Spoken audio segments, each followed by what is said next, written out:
Monday, June 15th. It's 8:15 in the morning, so we're heading westbound on East Washington Avenue. Heading to downtown. We're going to time it from the interstate to Blair Street. I'll kind of announce as we go into different signal coordination systems or different signal systems, because East Washington's broken up into a few different ones. We're not going to exceed the posted speed limit. So everything you see will be at or below the posted speed limit. So right now I'm coasting at 40 miles an hour, slowing down to 35. So the signals from Easttown up to Mendota are in the peak hours one system. So in the morning it is favoring westbound traffic. Our arrival coming off the highway is random, so we can't coordinate a signal with free flow traffic coming into it. So we hit the first light, but we did hit this light. That's just because it's random arrival. I don't consider that starting the system until we get that first start of green, so which is right now.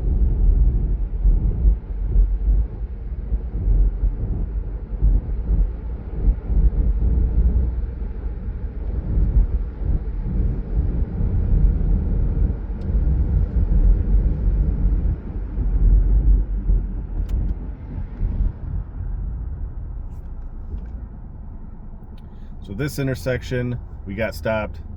That sucks.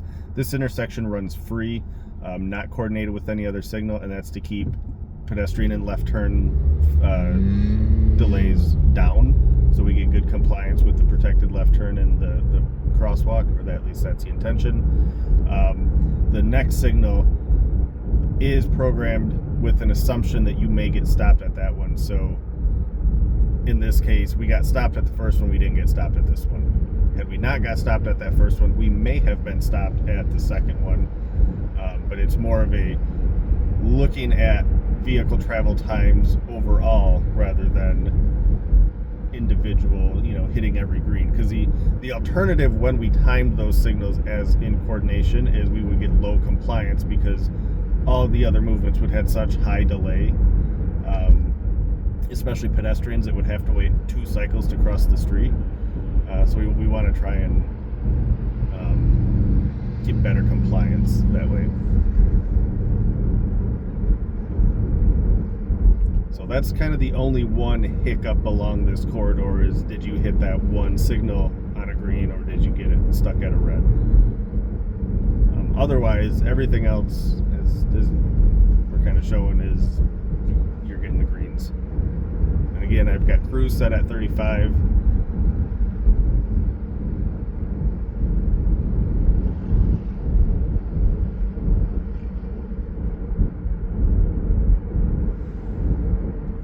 So we are at about 3 minutes and 30 seconds from the interstate to Mendota Street.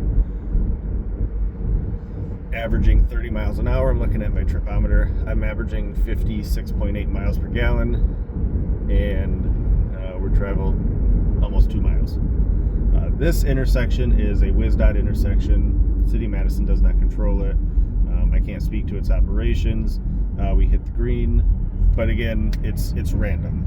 It's not in a system along East Washington, so I believe it's just kind of based off detection, but I could be wrong. I don't want to speak to what I don't know.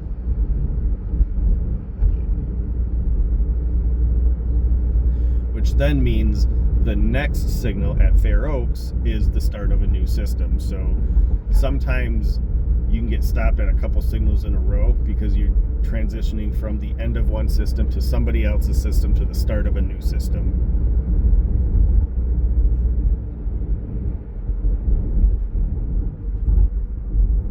So here we're going to get stopped at the red, but we shouldn't get stopped for very long because the other movement's going, so we get the green.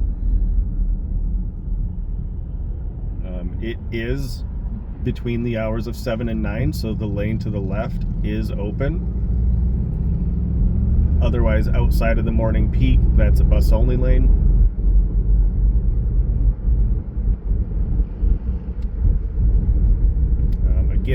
8:20 in the morning. This is kind of the height of the rush hour. You can see traffic ahead of us. I'm looking behind me, and there's 1, 2, 3, 4. There's 5 cars behind me. So this is kind of rush hour. So we're in this system, and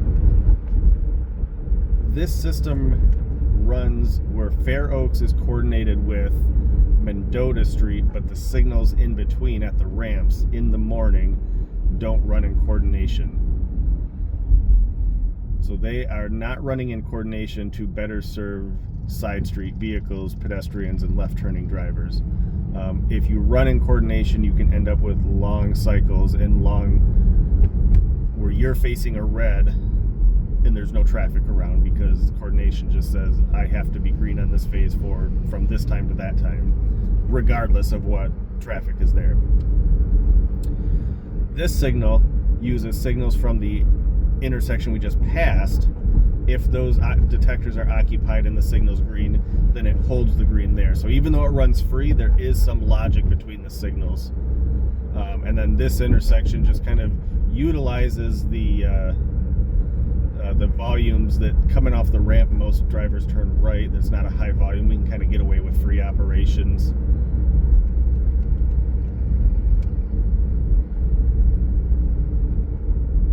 And then we start Marquette Street with a red, but it should be coordinated from here on out. And again, this is coordinated with Fair Oaks, but with the assumption that you may get stopped in between, so that offset is pushed back a little bit. So if you don't get stopped at any of those signals, you may have a wait at Marquette Street. If you do get stopped at those signals, you may get a green at Marquette Street. Again, across several intersections, we're managing total delay time, not where that delay time occurs.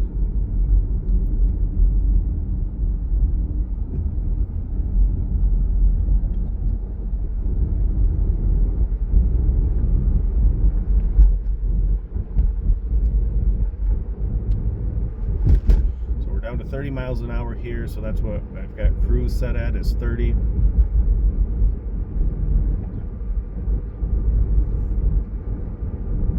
This section of East Washington has always been tricky to get coordinated in both directions. You can always get signals coordinated perfectly in one direction. The question is, how bad is it going to be in the other direction? Even during peak times, you can get all the signals coordinated in one direction to kind of help that peak movement, but if you're stopping the opposing traffic at every signal, that's going to be really frustrating for them.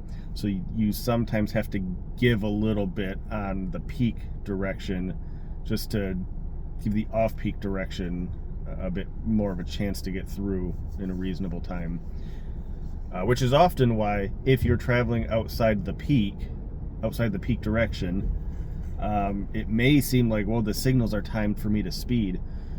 That is a downside. You can't, it's really difficult to get two-way coordination perfectly for the posted speed limit. Again, you can always get one direction, the other direction could be way off. So how much do you want to balance that is a large question.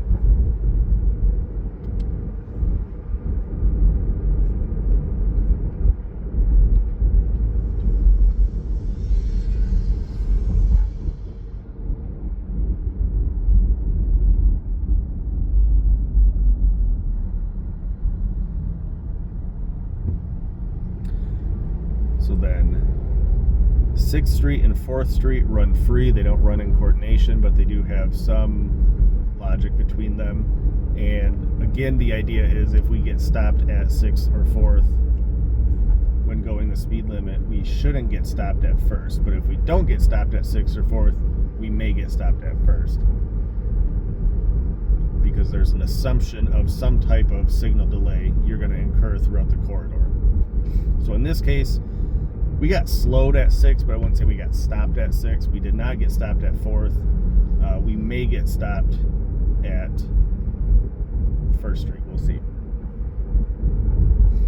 And I also don't know if the signals are running in coordination or if they're trying to transition. Sometimes a signal will get out of coordination by 10, 15, 20 seconds, and it will start stealing time from other phases for a few cycles or adding time to the phases to get back into coordination.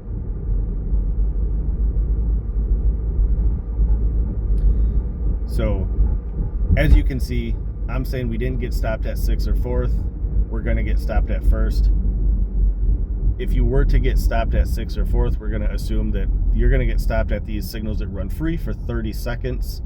So your arrival at this signal will be 30 seconds later, which I'll try to note in this recording.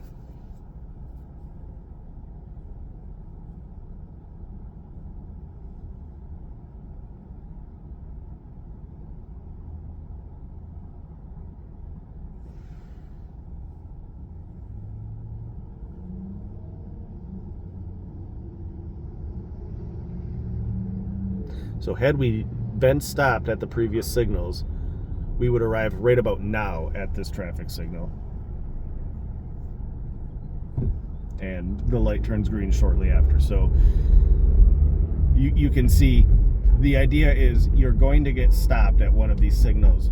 For where and how long is going to be random, or for where is going to be random, but for how long it's going to be roughly around 30 seconds. That could be 30 seconds at 4th, that could be 30 seconds at 6th, that could be 30 seconds at 1st, it could be 15 at 2 of them, it could be 10 at 3 of them. But you're going to have, you're going to have roughly 30 seconds of signal delay in that segment of the road. So again, cruise at 30, 1st Street to Baldwin and on.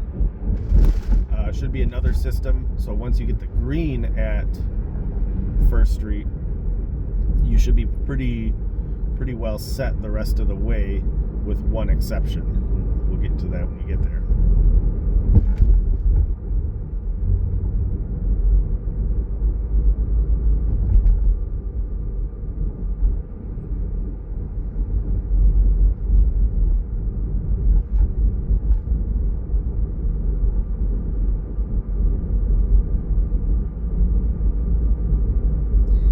Baldwin and Ingersoll both operate without head recalls on the side street. I do see someone walking, so they're going to take up a little bit more time on the side street than they would without that phase being called.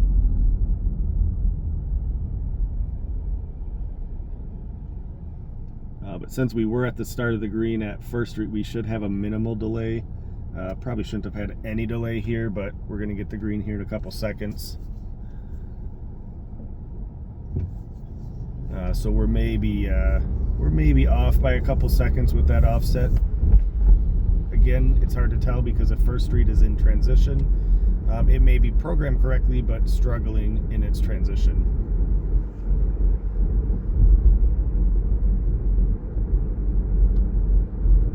Speed limit here is 25 as well, so that's what we got the speed set to.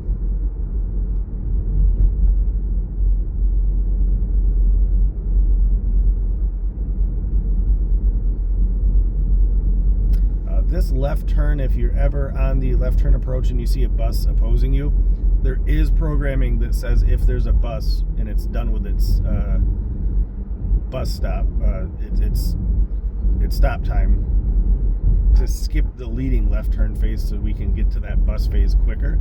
But then left turns will get a lagging left turn. So if you just kind of sit tight, you'll get a lagging left turn if that were to be the case. Otherwise, it normally comes up as a leading left turn.